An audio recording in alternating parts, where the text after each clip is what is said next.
last two games. Mm-hmm. How does that motivate you going into this spring, and how the defense performed in those last games? To go off that, I don't really got too much to say about that, but it's just one quote, is let the pain you suffered be the strength, to move forward and get better. So, I just take that every day. Every loss I've ever had here is motivation to get better and motivation to not have another one. So that's how I take those last two games. You will hear a lot of, they don't have Devin Bush, they don't have Rashawn Gary, and listing off the names. Talk about what you do have coming together and how you guys feel about this defense.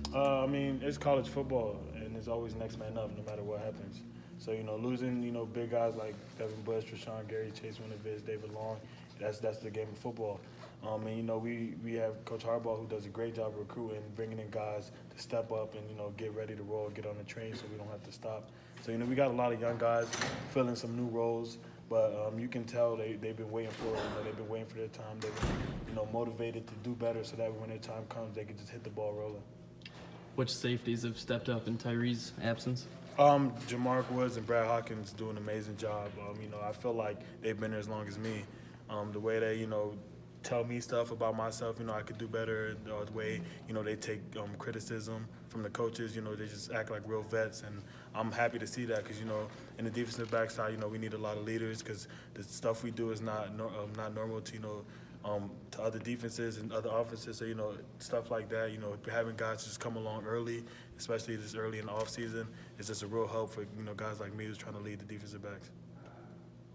Don said that you were vocal today in practice. You've been more vocal. You've always been a vocal guy to us. You think you're stepping that game up even more? Yeah, at this point, this is my last year, and I want to do whatever, I have to for the team to win.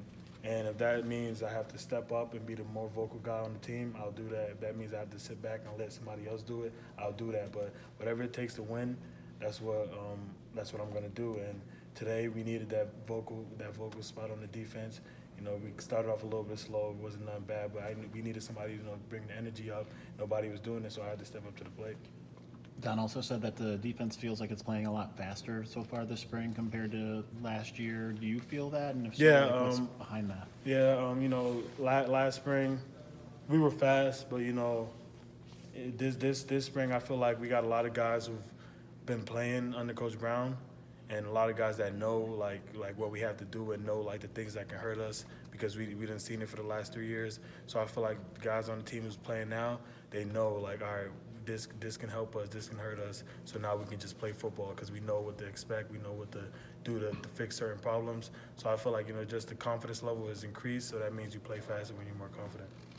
Where have you seen Ambry take the biggest step? Obviously, he was a guy who was more like the fourth corner last year. Where have you seen him take the biggest step? Ambry, a hell of a leader. He stepped up as soon as the season ended. Ambry knew once David declared, and Ambry knew he was the next man up. He just took that. He just took that as took that to the chest and was like, all right, I'm gonna be the leader. I want to be one of the guys that lead. I want to help. Get the young guys better while getting myself better. So, Ambry's out there. He's being vocal. He's trying to get better. He's trying to fix certain things. He's just being a hell of a football player. Yeah, but besides the leadership, where have you seen his game sort of progress? Ambry's fast, and he's aggressive. Sometimes being fast and aggressive can get you messed up a man a little bit. So, he's just got to find when to play the right patience. When to be patient, when to be calm. But, as far from that, he's a hell of a football player, and he's just hitting the ball. As a leader in the back end, what do you see out of a guy like Carlo Kemp taking charge up front? Yeah, Carlo Kemp, he's been there as long as me, longer than me actually, early in road.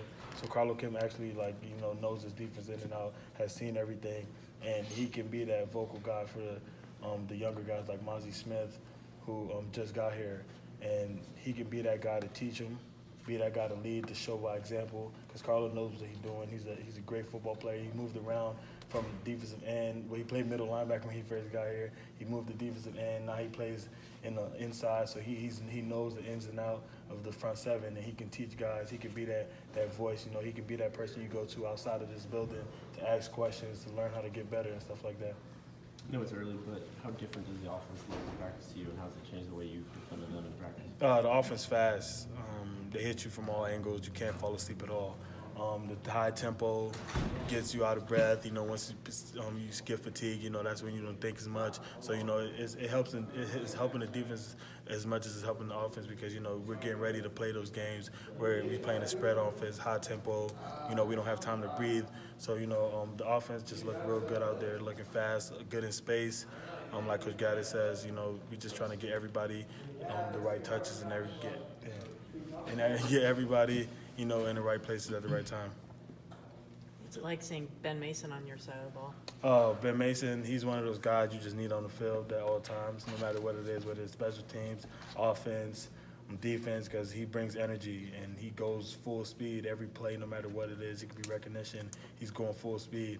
You know, he only knows one speed, and, you know, having a guy like that just helps you want to bring yourself along. You know, having him on the defense, just helping the defense get to that extra step. All right, we see Ben Mason going. He didn't play offense, special teams, and so, you know, we just want to be there right with him, you know, push ourselves as much as he pushes himself. Outside of Avery Thomas and Lavert Hill, which corners have you seen step up so far?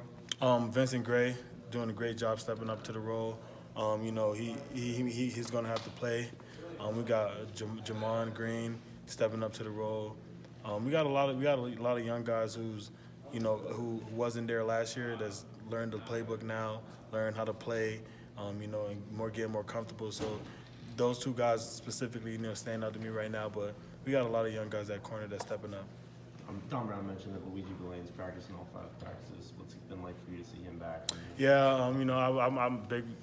That's my teammate. I'm a big fan of his, and, you know, not seeing him miss, you know, these last couple of years to, you know, knee injuries, it was sad for me. And I actually see him out here, you know, he's excited every day. Like, he first went in the building 6 o'clock in the morning, getting treatment, getting ready, so that way when he go out there, it won't be no mishaps. He could play at 100% because he hasn't got to play yet. You know, he's been missing football for 2 years, and I couldn't even imagine that, you know, just not playing football for 2 years. So, you know, seeing him out there, you know, seeing him happy, you know, it just warms my heart because I love him. That's my teammate, and I just want to see him happy.